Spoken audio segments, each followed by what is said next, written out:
welcome back to the channel, and today we are going at it with a Hiretech Floor Sander. I've made a video about changing some parts on one of these before, but I've never actually gone all the way in, and you'll see in this video that like this one definitely needed love, or it needed love at one point and then didn't get the love and then died. But yeah, I'm doing a voiceover today because I didn't record any audio, because God knows where my mic is, so yeah, it's going to be a bit of a different one, but we'll see how it goes. So here I'm just trying to grease it up and trying to get any of it to move really, because they're belt driven, so you got the drum on the front and the fan on the back which run off the motor, but the motor wouldn't spin, so it was literally just, I was just like, right, I'm just going to have to take it all apart. And to be fair, most of it did come apart, but I had to end up cutting the belts. The belts were fine as well, but because I couldn't spin them, I couldn't get them off, so I just had to cut them off, which is annoying, because if I do plan to put us back together, that's 30 quid already, just on that. But apart from that, they were like, what was good actually, should I say, is when I ended up cutting the second one, the barrels sound, or the barrel bearings will sound, the fan bearings were fine as well, but the main like motor was seized, which is obviously the most expensive part, but I sort of had a feeling it already was, just from the look of it, and if anything was going to be like rusted to high hell, then it was always going to be that. I don't know, I had a feeling. So I was trying to figure out how to get that plate off, so I just started taking all the other bits off that I could find really. These I've done before, that might have been in the last video of one of these that I did. So here, I'm trying to get the fan gear off. Luckily I had a moment of brilliance and was like, oh, I could use this to not break the gear, but to also like somehow get it off. And it did work, to be fair. I didn't even need to take it off though, but it was one of them where I was like, oh, I wonder if I can get it off. Well, luckily it popped off quite easily. So what I did then, because I couldn't get the other side off, was go to this side and see if I can push it through.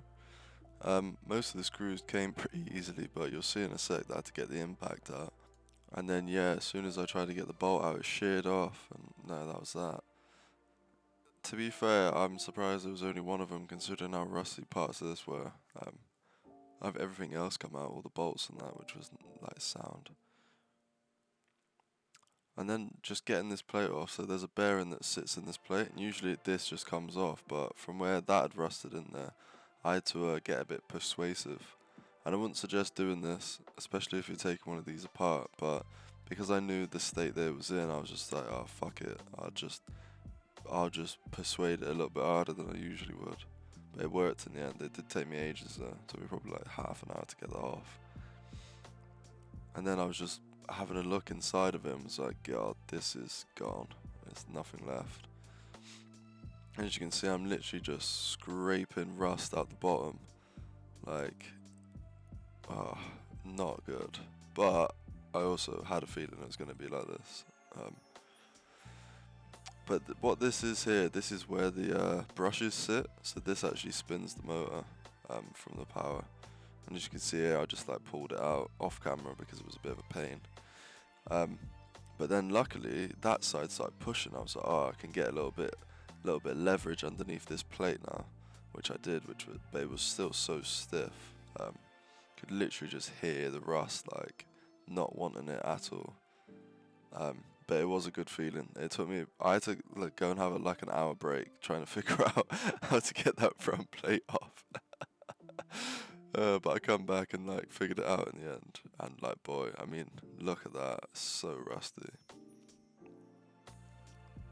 Like, it should not look like that. That is just completely gone. If you ever see an electrical part like that, yeah, it's not looking good, brev. But as you can see here, that's what an armature is supposed to look like normally. So you can see how bad this is, like, it's completely gone. So then I focused on the coil and was like, oh, will I be able to get this out? Yes or no? Is it too rusty? Because the one good thing about these Hiretech machines is all of the parts are pretty much replaceable, if you're good enough to get them out, obviously, and they're not all rusty, so you can actually like pry them away. But this has got like a circlip on it, so you just got to like convince it to come out. As you can see, it's a pretty big clip to be fair, and it holds like a seal in there that also helps everything stay in. And then what should happen is when you take these 2 screws out that I take out here, it should just slide out. But from where like the rust is so bad in the coil especially, it's like fused like straight to the other side, like where the screws actually go in, that bit around there is like bonded from where it's like rusted together. And I was just like, oh no, come all this way just for the fucking coil to not come out right at the end. But what I did was, oh yeah, I did take the plug off as well actually to try and get it out. So I thought maybe that was what was causing it. It's pretty easy. It's just a live, a neutral, and an earth straight into the back of the terminal. It comes out pretty simply. And then yeah, I was literally just spraying WD-40 in it, doing my best to prise it away from the back, but I didn't have any luck in the end. But yeah, there you have it. Thanks for tuning in with me today. I know it's been an absolute minute, but mans has been busy out here. I'm not sure if I will buy all the parts to fix it. I'm sort of on the fence because it will cost about 400 quid and they're only probably worth about 600 quid, so it would be cutting it a bit close. But yeah man, have a great day and I'll catch you in the next one. Peace.